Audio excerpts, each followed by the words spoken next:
Estamos começando um novo módulo aqui no Telecurso Profissionalizante. Nas próximas 20 teleaulas, nós vamos estudar os materiais. E aí você vem e me pergunta, mas onde é que a gente começa a estudar os materiais? E eu respondo, a gente começa do começo. E você me pergunta, mas aonde é o começo? E eu respondo, calma, a nossa teleaula ainda nem começou.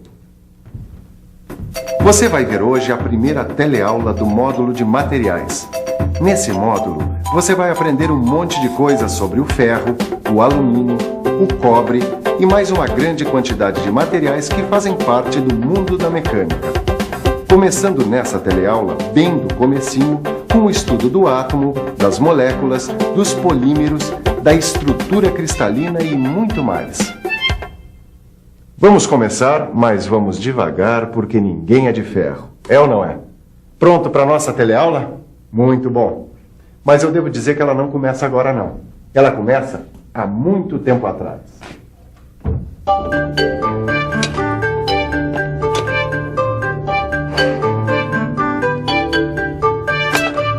Oi, eu estava esperando por você. Eu estou aqui num ferro velho que fica bem pertinho da fábrica onde eu trabalho. Aqui a gente aprende muita coisa. O que, você duvida? Olha, eu sei que isso aqui parece o fim, mas não é o fim não. É apenas o começo do nosso estudo de materiais. Você quer ver? Olha só quanta coisa existe por aqui. Você sabe do que são compostas essas coisas?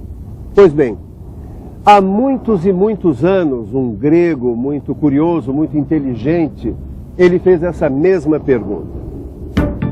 Esse grego chamava-se Demócrito. Ele foi um dos primeiros a deduzir que toda a matéria é composta de pequenas partículas.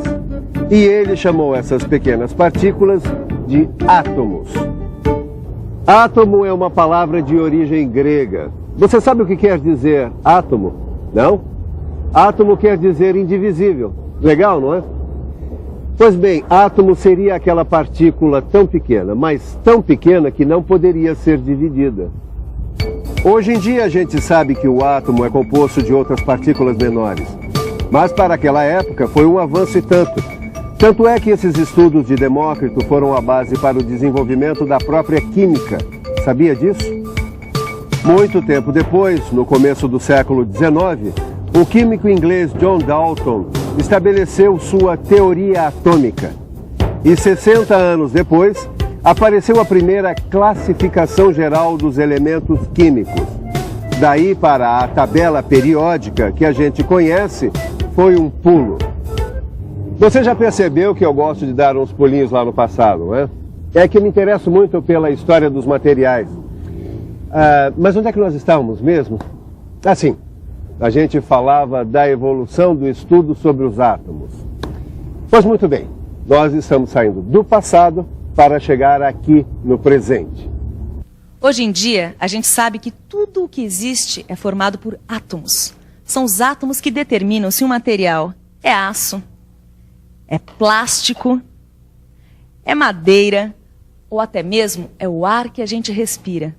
Conhecendo melhor as leis que comandam as partículas, é que a gente sabe por que uns materiais são mais frágeis ou mais resistentes do que outros. Está entendendo por que todo este conhecimento é importante para quem trabalha na indústria mecânica? Conhecendo essas leis, a gente também sabe como o material se comporta nas coisas que usamos todos os dias. Por isso, em todas as teleaulas deste novo módulo de materiais, as reportagens vão te ajudar a conhecer melhor a matéria. E agora nós vamos continuar a nossa investigação sobre o átomo. A primeira coisa que a gente descobre num laboratório de química é a famosa tabela periódica. Ela ajuda a gente a compreender quais são as leis que comandam as partículas dos materiais. Assim, a gente pode saber que material é mais resistente, qual é mais flexível e assim por diante. Vamos conversar agora com o professor Adriano. Professor, o que é importante para o aluno de mecânica conhecer sobre a química dos materiais? Em primeiro lugar, o estudante precisa saber que todos os materiais são compostos de átomos e que os átomos são formados por várias partículas. Dessas partículas, as que mais interessam para o nosso estudo são os prótons, os elétrons e os nêutrons. Por que prótons, elétrons e nêutrons? A teoria diz que no átomo existe um núcleo formado por prótons e nêutrons. Os prótons são partículas carregadas positivamente e os nêutrons são partículas estáveis, que não têm maior influência sobre as propriedades químicas e físicas mais comuns dos elementos. E os elétrons, que são carregados negativamente, giram ao redor desse núcleo. Muito obrigada. Nós vamos ver agora todo esse esquema do átomo que o professor acabou de nos explicar. Estamos estreando um novo quadro. Fique por dentro. Veja só como é a atividade de um átomo metálico. As órbitas são arrumadas em até 7 camadas em torno do núcleo, onde estão os prótons e nêutrons.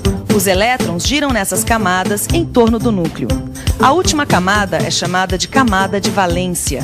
Para que um átomo seja estável, deve ter 8 elétrons nesta camada. Só que isso, na maioria das vezes, não acontece. E para se tornarem estáveis, os átomos se combinam com outros átomos, cedendo, recebendo ou compartilhando elétrons.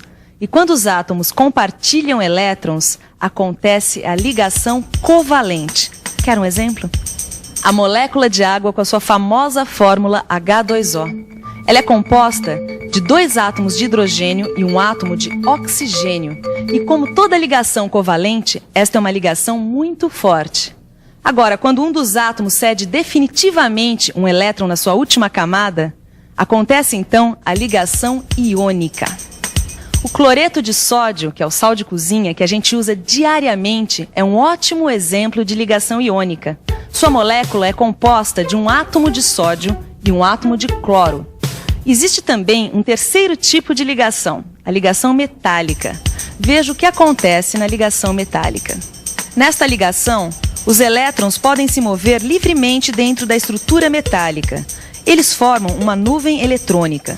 Os íons positivos e a nuvem eletrônica negativa originam as forças de atração que ligam os átomos de metal entre si.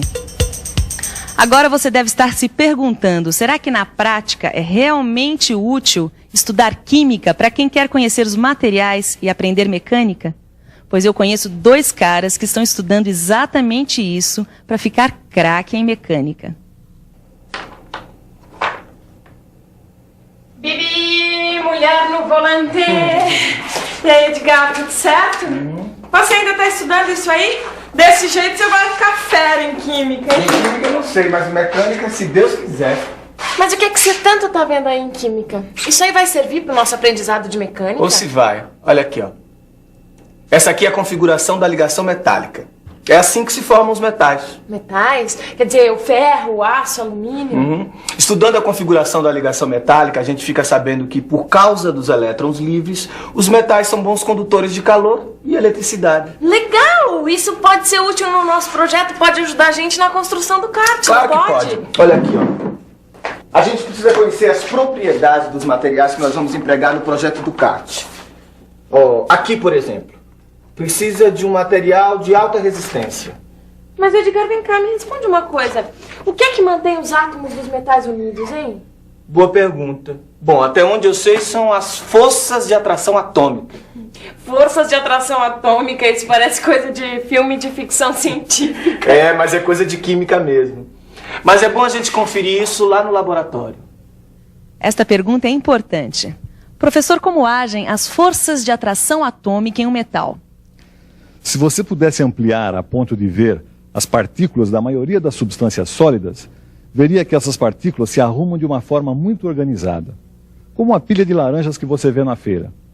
E os átomos são atraídos uns pelos outros devido a forças de atração atômica, se empilhando da mesma forma. Isso se repete em todo o material? Sim, é esta repetição que forma o que nós chamamos de estrutura cristalina. Estrutura cristalina. Em outras palavras, essa estrutura muitas vezes controla a forma externa do cristal, como um cristal de quartzo, por exemplo. Olha, tudo que você está vendo aqui nesta teleaula está no seu livro, porque todas as aulas de materiais vêm com exercícios para que você possa parar e estudar sempre que aprender alguma coisa nova. Por isso, agora, não é importante você decorar tudo, ficar anotando tudo que você está ouvindo. Porque aqui na TV, o mais importante é que você tenha uma boa ideia do que você vai ter que estudar depois no seu livro. Ó, esse livro aqui tem um assunto que nós estamos estudando, ó. O que é? A estrutura cristalina. Você já ouviu falar, não ouviu, Neuza? Já sim. Se a gente for olhar dentro de metais como o zinco, vai encontrar uma estrutura cristalina chamada de hexagonal compacta. Como essa daqui, ó. E outros metais, como o ferro, o cobre e o alumínio? O cobre e o alumínio apresentam a estrutura cristalina cúbica de face centrada, como essa daqui, sabia? Já a estrutura cristalina do ferro é cúbica de corpo centrado.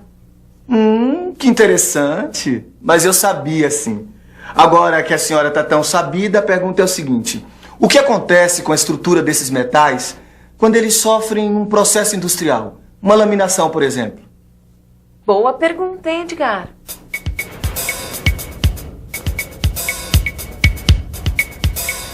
Você sabe muito bem que a laminação é um processo de fabricação por conformação mecânica.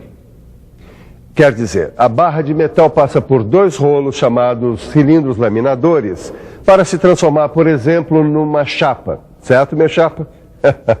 Aqui está um pedaço de chapa de aço laminada. Agora, imagine o que aconteceu com a estrutura do aço na hora da laminação. As camadas de átomos do metal deslizam umas sobre as outras nesse processo de laminação. Olha só o que acontece. De acordo com a estrutura cristalina dos materiais, fica mais fácil ou mais difícil eles se deformarem. Agora que eu estou trabalhando no almoxarifado, eu também, sempre que posso, dou uma estudadinha no livro de exercício. Nele você vai achar muita coisa sobre as falhas cristalinas e os grãos que se formam no resfriamento e na solidificação dos metais. Agora, se me permitem, eu vou dar uma descansadinha, que ninguém é de aço. E aí, Edgar, você não tá cansado, não? Só um pouquinho. Eu estou aqui mergulhando no estudo dos grãos. É o melhor caminho para a gente descobrir a estrutura dos materiais e assim explicar propriedades como resistência mecânica, ductibilidade, essas coisas que interessam para nós que estamos a fim de aprender mecânica. Olha, vai por mim. Vale a pena dar uma lida nessa aula de hoje, hein? É isso mesmo, eu assino embaixo. E vale a pena também rever tudo que rolou nessa teleaula fazendo uma revisão. E atenção, se liga aí que é hora da revisão. Na nossa primeira teleaula do módulo de materiais, você viu que toda a matéria é composta de átomos e viu que os gregos acreditavam que o átomo é uma partícula indivisível. Você viu também como a teoria atômica levou ao estudo dos elementos químicos e como mais tarde foi explicada a atividade atômica como os prótons, nêutrons e elétrons.